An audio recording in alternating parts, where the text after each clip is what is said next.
Telugu digital media network లో political కేటగిరీలో number 1 కేవలం 72 గంటల్లో 1,50,00,000 వ్యూస్ పైగా పాపులర్ టీవీ నెట్వర్క్. ఇప్పుడు రాజధాని అంశాలు రాష్ట్ర వ్యాప్తంగా జరుగుతున్నాయి.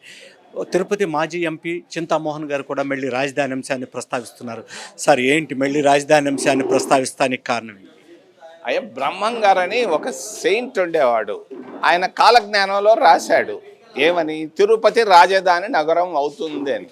మరి ఈరోజు సమయం వాళ్ళు హైదరాబాద్ అంటున్నారు, నేను తిరుపతి అంటున్నాను. అందుకే సమయం సందర్భాన్ని బట్టి మాట్లాడాను.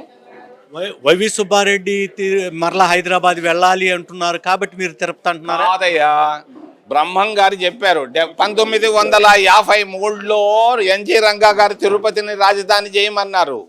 రాజధాని కావాల్సిందని నేను అడిగాను. నేను 2013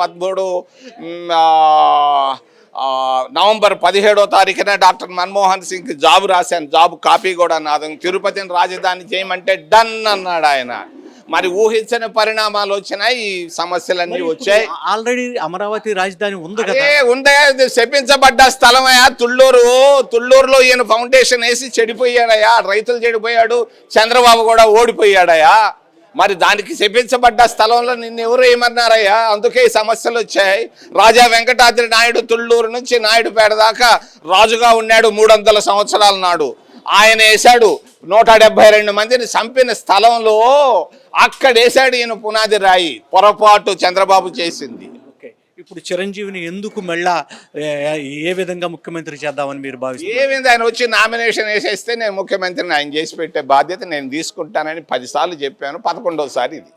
మరి వాళ్ళ తమ్ముడు ఉన్నాడు కదా ఆల్రెడీ. ఇప్పుడు ముఖ్యమంత్రి కాలేడయా? ఎందుకేంది? కాపు, బలిజ, తొగట సామాజిక వర్గాలు వాళ్ళ మనిషి 70 సంవత్సరాల ఆంధ్రప్రదేశ్ రాష్ట్రంలో ముఖ్యమంత్రి కావాలని తపన పడుతున్నారు. ఆ తపనకు నేను జవాబిస్తున్నాను. ఇది ఒకటే మార్గం. లేకపోతే హరిరామ్ జోగయ్య ప్రతిరోజు జాబులు రాస్తున్నాడు. అవన్నీ చూస్తున్నా నేను, అందుకే సమాధానం ఇస్తున్నా. తిరుపతిలో మీరు చిరంజీవిని నిలబెట్టి ముఖ్యమంత్రి చేయగలిగే నమ్మకం మీకుందా? పూర్తిగా కాదు, శక్తి కూడా ఉంది, బలం కూడా ఉంది. తప్పకుండా ఆయన ముఖ్యమంత్రి అవుతాడు. ఒప్పుకొని రాజని అక్కడ నామినేషన్ వేస్తే, ఆయన వద్దంటే నేనేం చేయలేను.